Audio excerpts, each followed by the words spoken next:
The Vatican penned a secret deal with the Chinese Communist Party.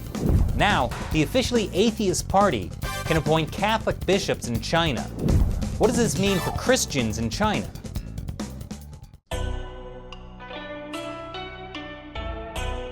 Welcome to China Uncensored. I'm Chris Chappell. Joining me today is Cardinal Zen, the former bishop of the Catholic Church in Hong Kong. He's been an outspoken defender of human rights and has been called the conscience of Hong Kong. Thank you for joining me today. Thank you.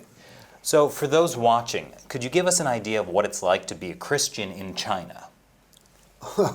It's a very complicated thing because in the Constitution they say there is freedom for religion, but actually you have to follow the directive of the government. And recently it seems that they are particularly worried about the so-called the foreign religion, especially the Christian religion. And so they have a hard life. And we Catholics in China, we have a big problem because we are split into two communities. One, the so-called underground, those who want to keep their faith and refuse to follow the directive of the party because the religion is not the competence of the party. And then there is another part, other community, for any reason, they thought it's okay to accommodate and so to compromise, and they follow the government. So being separated into two communities create other problems. So there's basically the state-run churches controlled by the Chinese Communist Party and those who worship underground, as you say. What kind of pressure do the underground Christians face? You see, China is so big, so the situation is different from place to place. So you can have a place where the underground is the majority, or other places where they are the minority. You may have a place where they can live in a peaceful coexistence.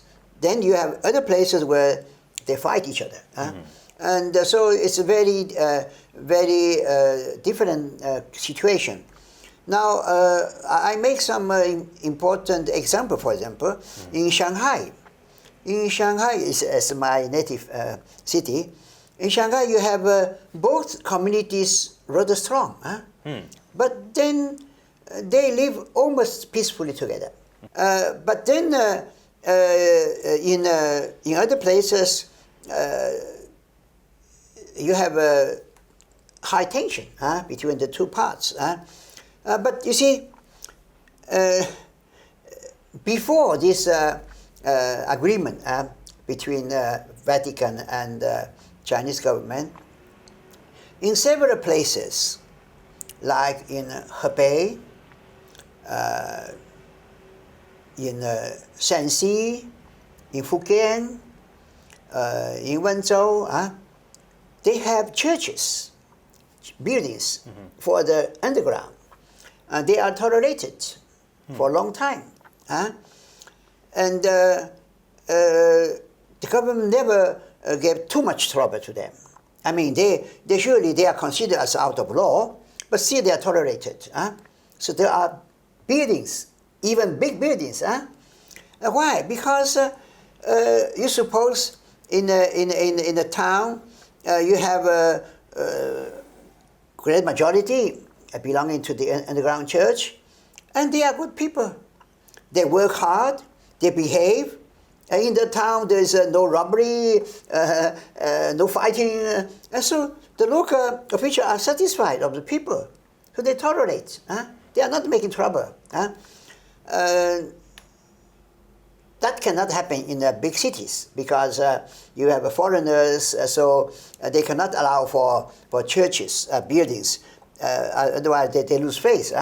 But there you have many priests who say Mass on Sunday, and they have a big congregation in the private house. And see the government, turns a blind eye. Yeah. And everybody knows, it's no secret at all. So you see, it's a difficult situation, but still you can survive. Huh? Okay. But now it's much more difficult. It's gotten worse for Christians in China? Oh, worse, much worse, much worse. Now, this did not happen, just overnight. Huh? Mm-hmm. It's a long history. Because in the last, say,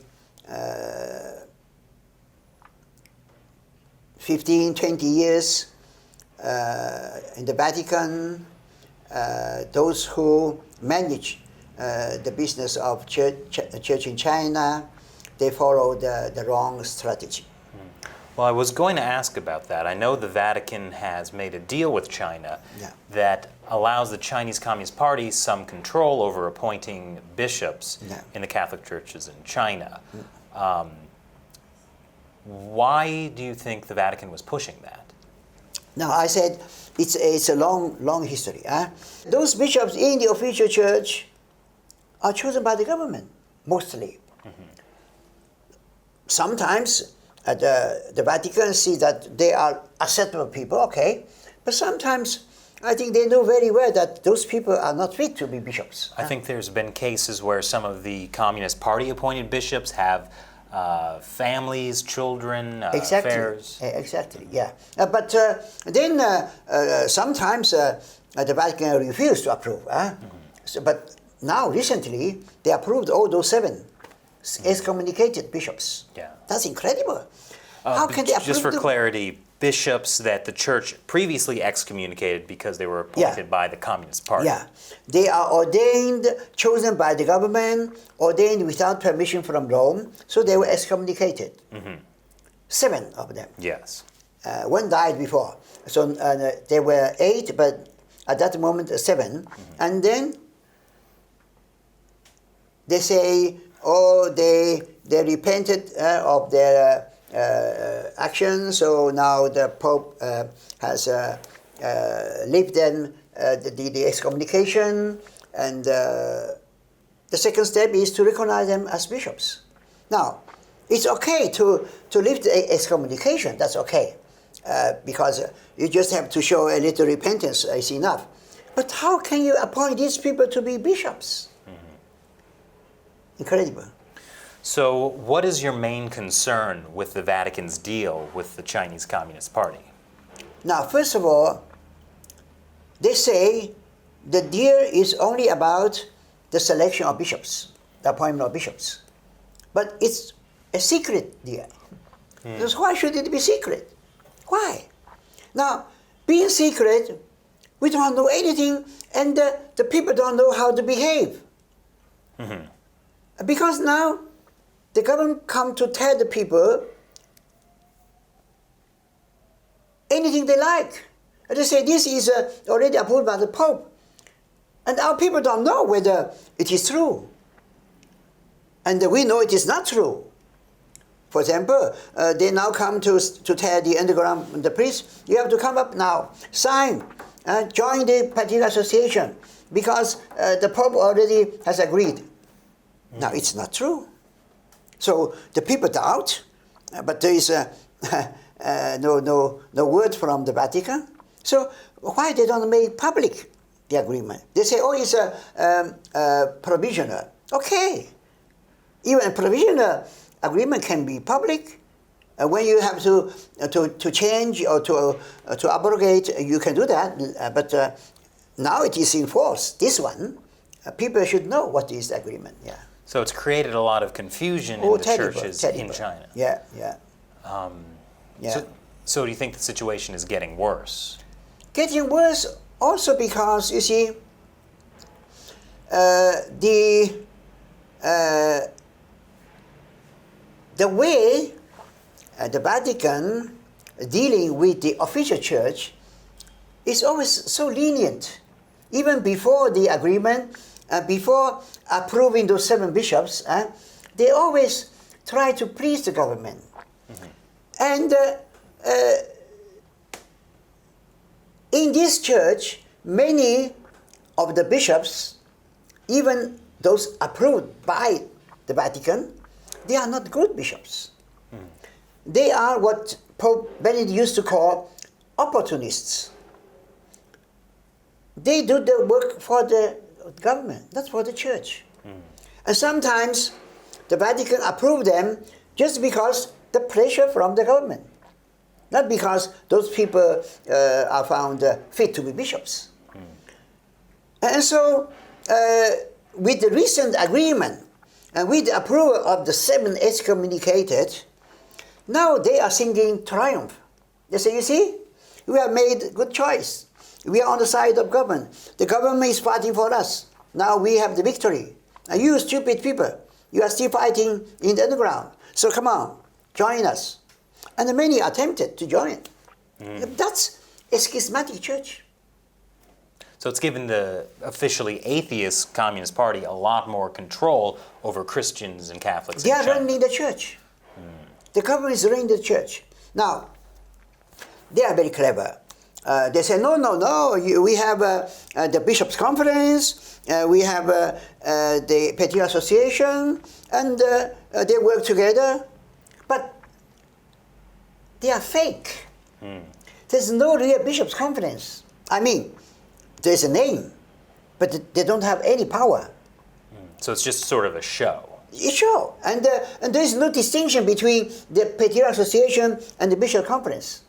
They work always together, but presided by the government official. So this is not Catholic Church. It's a Communist Party church. Communist Party, running church. Now, do you feel like your criticisms of this deal, do you think the Vatican has heard you? You see, Pope Benedict did 2 wonderful things. One is to write a letter, wonderful letter, 12 years ago. Wonderful letter. Wonderful because really a masterpiece of balance. You know, very clear doctrine and also very open attitude. I see. But incredible. The Holy See even dared to manipulate the Chinese translation of the letter. Really? Incredible. Manipulate how? Manipulate how? In some very, first of all, there are many translations of the letter. They are wonderful translations, but Chinese translation is horrible. Many mistakes, involuntary mistakes. I mean, mistakes because the translators are not even competent in the language, in the Italian language. Okay, but there is a point where it was not a mistake, but it's a manipulation. A manipulation in favor of the Communist Party? No, a manipulation in favor of this surrender to the Communist Party. Because the question was, should the people from the underground come up and join the Patriarchal Association? Now, the answer is, in principle, there should be no objection.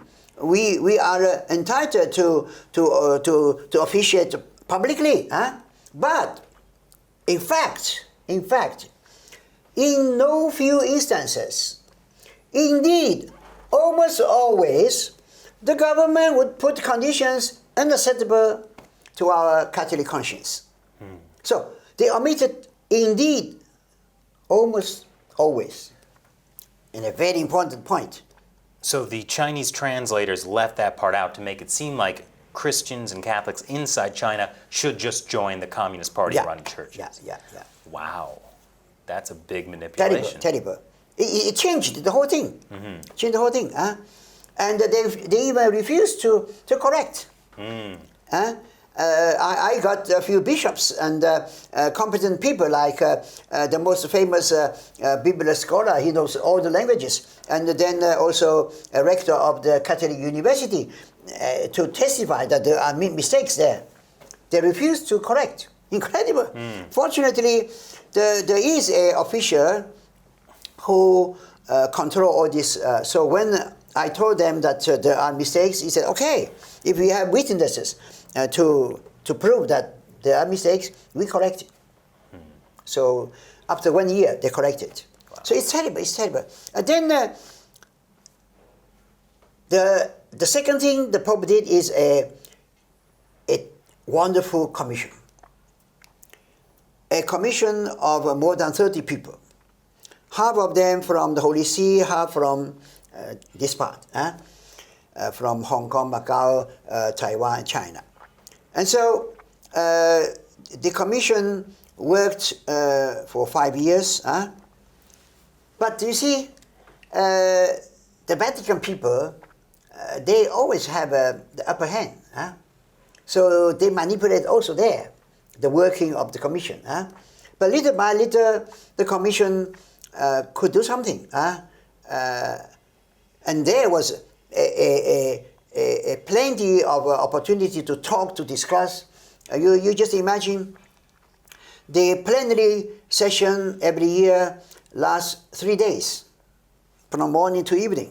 You can talk a lot. So it was making big progress. But you see, the commission is called consultative. Doesn't make decision. That means the commission is supposed to give advice to the Holy Father, and he decides.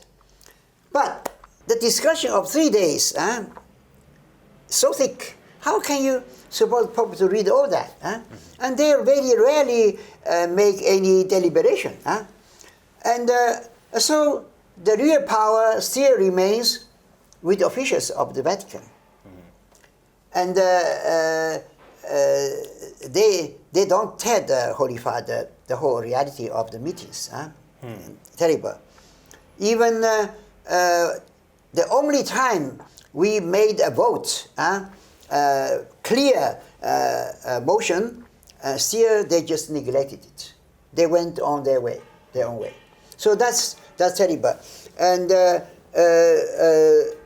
when Pope Francis called this Cardinal Parolin to be the Secretary of State, and so the chairman of that commission, he made that commission disappear.